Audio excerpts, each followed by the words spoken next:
Hi, I'm David. Let's look at this problem. We're given the function f of x equals negative 2x squared plus 4x plus 3, and we're asked to do a couple of things. We're asked to find the critical numbers, we're asked to find the open intervals where this function is increasing or decreasing, and we're asked to use the first derivative test to identify any relative extrema. Well, let's first find the critical numbers. Critical numbers occur where, first of all, the function is defined and the derivative of the function is 0 or undefined. So let's find the derivative of f here. F prime of x equals, well, the derivative of negative 2x squared is negative 4x, plus the derivative of 4x is just 4, and the derivative of 3 is 0. Okay, so that's my derivative. Now I'm concerned, where is this function 0 or undefined? Well, let's do the easy part first. This function is a polynomial, so it's never undefined. I'm not going to have any critical numbers with an undefined derivative, so I don't need to worry about that. But I will have some places where this derivative could equal 0. So if I set this derivative equal to 0, one thing I could do is I could factor out a negative 4.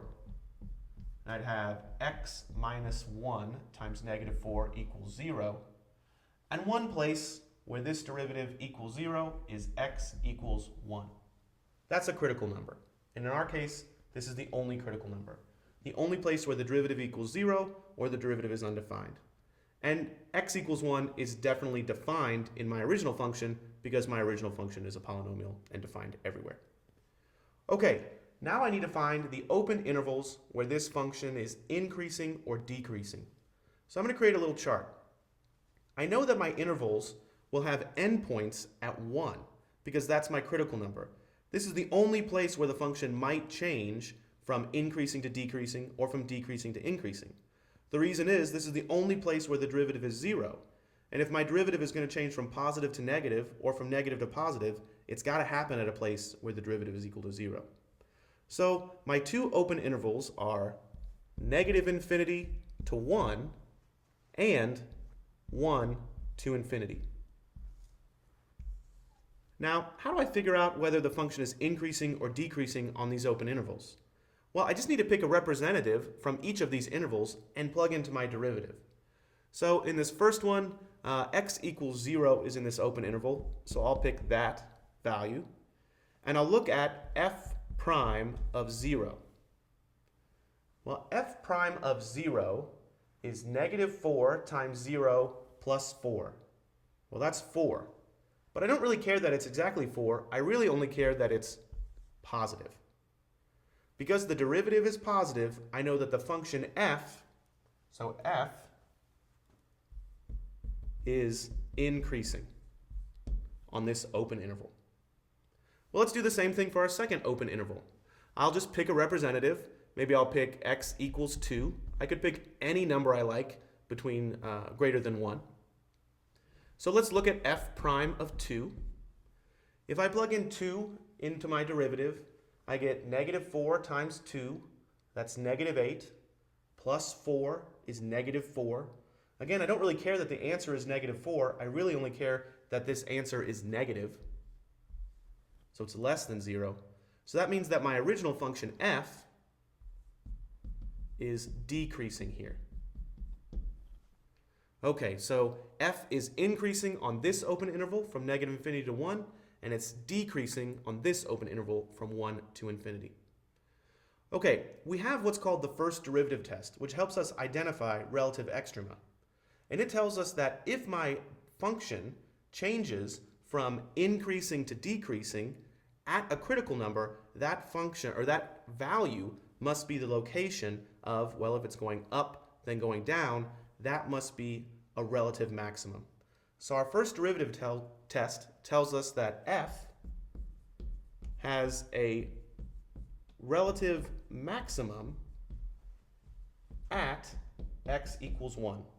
Again, because the function is increasing and then decreasing, it must have a relative max at 1. If we want to figure out that actual relative maximum value, we should plug in 1 to our original function. Well, f of 1 equals negative 2 times 1 squared plus 4 times 1 plus 3. Well, if I plug that in, I have negative 2 plus 4 plus 3. That's going to be a positive 5. So my relative maximum occurs at the point 1, 5. That's a relative maximum. And my relative maximum value is 5. So we found our critical number. In this case, there was just one of them. We found our open intervals where the function is increasing and decreasing. And we used the first derivative test to find, in this case, our one relative extrema, a relative maximum. Well, now that we've done these three things, we could use a graphing utility to verify our result. So let's do that. So I'll take my graphing utility and I'll plot the equation y equals negative 2x squared plus 4x plus 3. And I'll graph that. And I get a picture of something that looks like this. And it looks something like that. And this point right here appears to be at the point 1, 5. Well, that's exactly what I'd expect. I'd expect a relative maximum right there at that point. And I see that this original function has a negative coefficient of my x squared, so I would also expect to see a parabola that opens downward, which has exactly one relative maximum right there, and no relative minimums because this goes forever down. So it is verified by my graphing utility that the function has a relative maximum right here. It's increasing from negative infinity to x equals 1. It's decreasing from 1 to infinity. So everything looks just like I'd expect. Thanks for watching.